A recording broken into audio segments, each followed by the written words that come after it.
Il faut dire que l'Égypte travaille dur pour faire avancer les projets d'interconnexion électrique avec la Grèce dans le cadre de son projet de devenir un centre régional d'exportation d'énergie.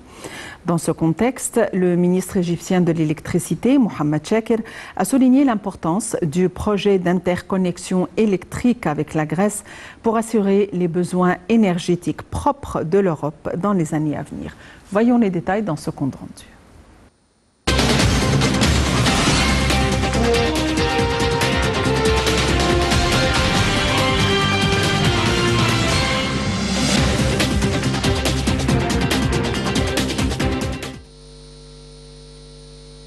L'Égypte travaille dur pour faire avancer les projets d'interconnexion électrique avec la Grèce dans le cadre de son projet de devenir un centre régional d'exportation d'énergie. Dans ce contexte, le ministre égyptien de l'électricité a souligné l'importance du projet d'interconnexion électrique avec la Grèce pour assurer les besoins énergétiques propres de l'Europe dans les années à venir. Lors de sa rencontre en février avec l'ambassadeur de Grèce au Caire, Nicolas Papageorgiou, il a discuté des aspects de la coopération entre l'Égypte et la Grèce dans le domaine de l'électricité, des énergies renouvelables et des développements du projet d'interconnexion électrique entre les deux pays.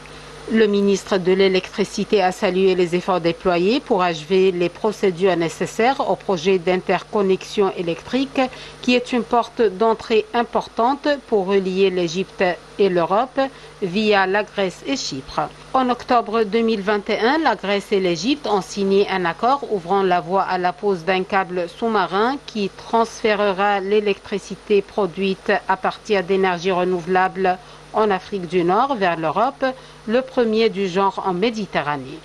Le ministre de l'électricité a affirmé que ce projet historique est d'une grande importance pour le plan stratégique de l'Égypte visant à atteindre le développement économique et la sécurité énergétique et que le projet est l'un des projets qui aident à connecter l'Égypte au réseau électrique européen. Le ministre égyptien a souligné que la connexion électrique entre le nord et le sud de la Méditerranée fonctionnera pour absorber les énormes énergies qui seront générées à partir d'énergies propres.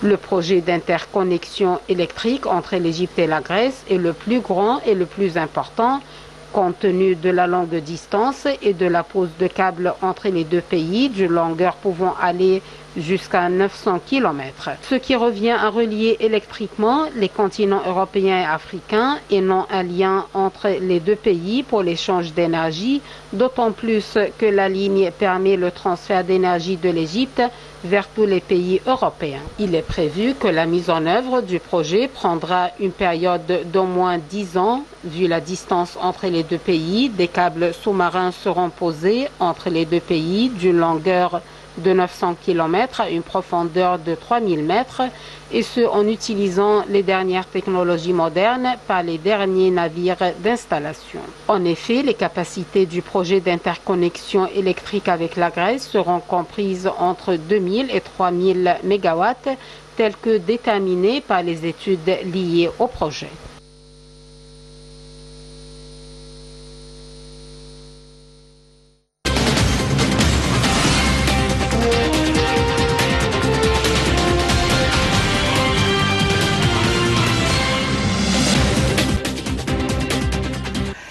Et pour nous donner plus d'éclaircissements dans ce secteur, nous avons le plaisir d'avoir en ligne Dr Maï El-Batran, experte en économie. Dr Maï El-Batran, bonsoir et bienvenue avec nous.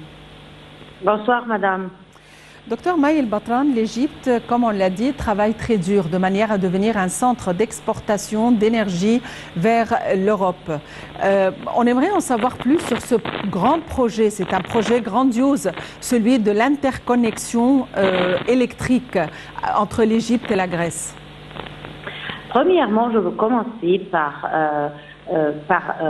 commenter sur la place et l'endroit où le président a rencontré le ministère grec.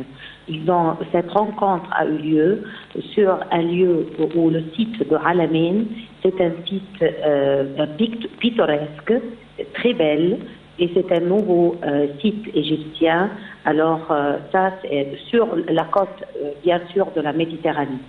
Et les photos qui a été prise aujourd'hui étaient vraiment très très belles, d'une forme de beauté méditerranéenne. Les deux présidents ont discuté aujourd'hui les positions de la Grèce et de l'Égypte au niveau bilatéral et au niveau entre les deux pays et entre l'Union européenne et aussi au niveau tripartite avec le Chypre. Comme vous avez dit, ils ont bien sûr aussi souligné la fermeté des liens étroite et très historique entre les deux pays. À propos de l'énergie, ils ont discuté plusieurs sujets. Comme vous avez dit,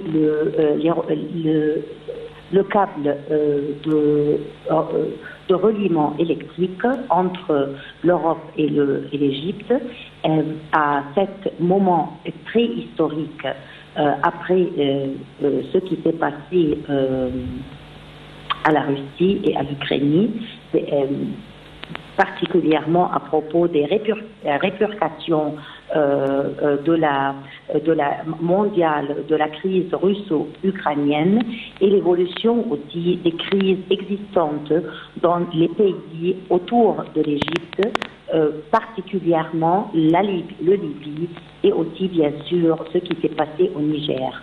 Alors maintenant, l'énergie et l'électricité de l'Europe est un sujet très chaud et très important. Il y a maintenant le câble électrique entre l'Égypte et le nord de la Méditerranée, et ils ont aussi bien sûr discuté le sujet de le forum de gaz de l'Est de la Méditerranée, Euro-Est. Alors, le Med-Est, ça, c'est un forum qui a été inauguré le 2018 ou 2019, et maintenant, c'est officiellement une organisation internationale acceptée par tout le monde, par l'Union européenne et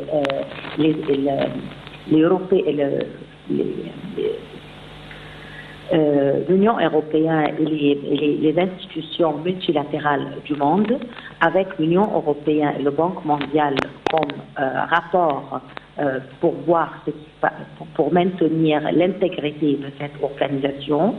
Et cette organisation à l'Égypte, le Grec, le Chypre, la Jordanie, Palestine, Israël, Italie et la France. Alors ça, c'est un sujet de l'énergie très important, c'est un sujet de la future, de l'Europe et de relations économiques entre le Méditerranée du Sud et le Méditerranée du Nord. Nous avons des accords entre la Grèce, nous avons des accords avec la Grèce dans le domaine économique et il y a des investissements communs. On aimerait jeter la lumière sur ces investissements. Alors, les investissements, le câble, c'est la plus importante et il a la somme de 4,4 milliards de dollars. Il y a plusieurs autres pays qui veulent investir dans ce projet, notamment l'Émirat et aussi l'Arabie saoudite a voulu aussi avoir un pourcentage dans ce projet-là qui va changer vraiment le stratégie géopolitique entre l'Afrique et l'Europe. Ça, c'est premièrement. Il y a aussi plusieurs projets culturels, des projets d'accords communs politiques, stratégiques pour la région aussi, pas seulement économique. Il faut dire qu'il est prévu que la mise en œuvre du projet doit prendre une période de moins de 10 ans. Vu la distance entre les deux pays, des câbles sous-marins seront posés entre les deux pays d'une longueur de 900 km, une profondeur de 3000 mètres. Aujourd'hui, le monde entier, là j'ai donné ces chiffres pour montrer à quel point, pour revenir à ce projet, que c'est un très grand projet. Mais à la lumière de la crise énergétique du monde, compte tenu de la guerre ukraino-russe et de son impact sur l'énergie. À votre avis, est-ce que ce projet grandiose doit donner ses fruits au calendrier prévu ou est-ce qu'il y aura des difficultés compte tenu de la situation? Je ne crois pas que ce seront des difficultés contre le projet, au plus tard des difficultés de temps, de faire le projet plus rapidement. C'est pas de silencer le projet. Parce que maintenant, la question de l'Europe avec l'électricité de l'Europe, et moi j'ai mentionné le Niger, parce que le Niger aussi était très importante pour donner ou pour fournir directement l'électricité pour la France. Et la France aussi, elle exporte l'électricité à d'autres pays européens autour de la France. Alors c'est pourquoi tous les projets reliés à l'électricité et l'énergie seront beaucoup plus importants de point de vue stratégique et de point de vue de stabilité interne des pays européens. Alors, je crois que les challenges, les vrais challenges du projet maintenant, ce seront de le finir avant les 10 ans, pas après les 10 ans. Et aussi, ça souligne la très grande importance de le forum du gaz naturel de l'Est du Méditerranée, parce que aussi c'est une autre source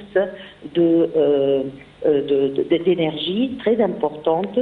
Et c'est une source de combustible, comme vous savez, le gaz naturel est une source de combustible fossile le moins carboné, avec ce qui se passe dans l'énergie verte et ce qui se passe au monde maintenant. Alors ça aussi, ça prendrait une importance très très grande. Et les objectifs de ce forum sont de mettre l'accent sur les avantages de la coopération et le dialogue, et ça c'est très important, et aussi de formuler des politiques communes pour le gaz naturel et aider les pays aussi consommateurs à sécuriser leurs besoins. Et oui, ça, maintenant, c'est très, très important. Docteur Maëlle Batran, vous êtes experte en économie. Je vous remercie infiniment pour votre intervention. Nos relations avec la Grèce, nos accords communs, nos vues, nos convergences de vues, notre travail en commun, la formation tripartite Égypte, Grèce et Chypre, nous serons toujours avec vous pour les quelques minutes qui viennent. À tout de suite.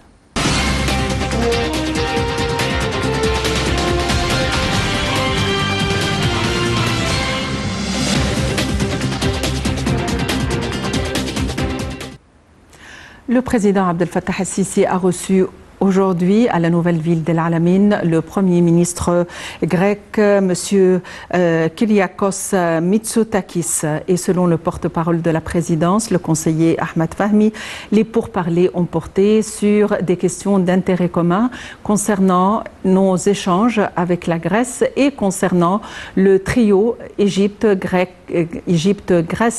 et Chypre, concernant la liaison électrique qui est un projet grandiose, tous les problèmes de l'énergie, la migration clandestine, le côté militaire, culturel et économique.